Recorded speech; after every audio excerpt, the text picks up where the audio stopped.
Savremena gimnazija organizuje letnji kamp za sve učenike od 5. do 8. razreda osnovne škole. Letnji kamp je idealna prilika da se školarci kroz druženje i zabavu upoznaju sa principima kreativne nastave.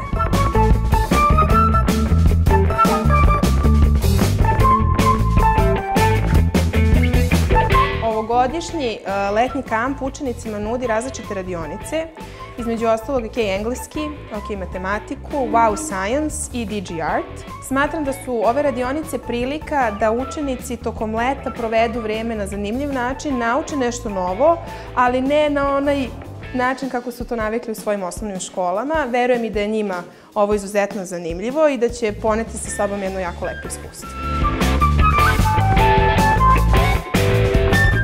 Na radionici Wow nauka smo naučili o Charles Darwinu, o evoluciji, o eksperimentima, o organima. Svi su veseli, pozitivni, tako da vrlo bih rado došla i u sebi.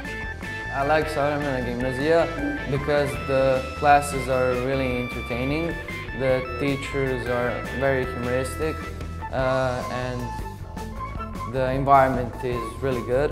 Školu koju ja idem i dosta dosadna nastava, a u Savremenoj gimnaziji je dosta zanimljivije. Koristimo Chromebookove, elektronske table i iPadove.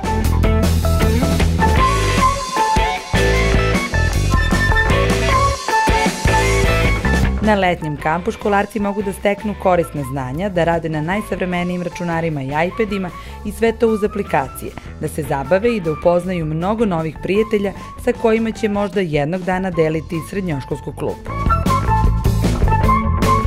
Izabrala sam letnju školu Savremene gimnazije zato što volim da se zabavljam, volim da učim, volim da upoznajem nove drugare. Na Wow Science-u mi se najviše dopao eksperiment Duh iz boce.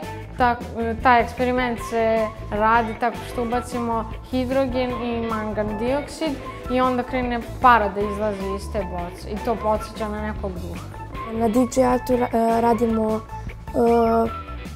kratke filmove, zapravo animacije, radimo crteže neke, na primjer pravimo svog lika ucrtanom. When I finish summer school in Savremena gimnazija, I want to go here in high school.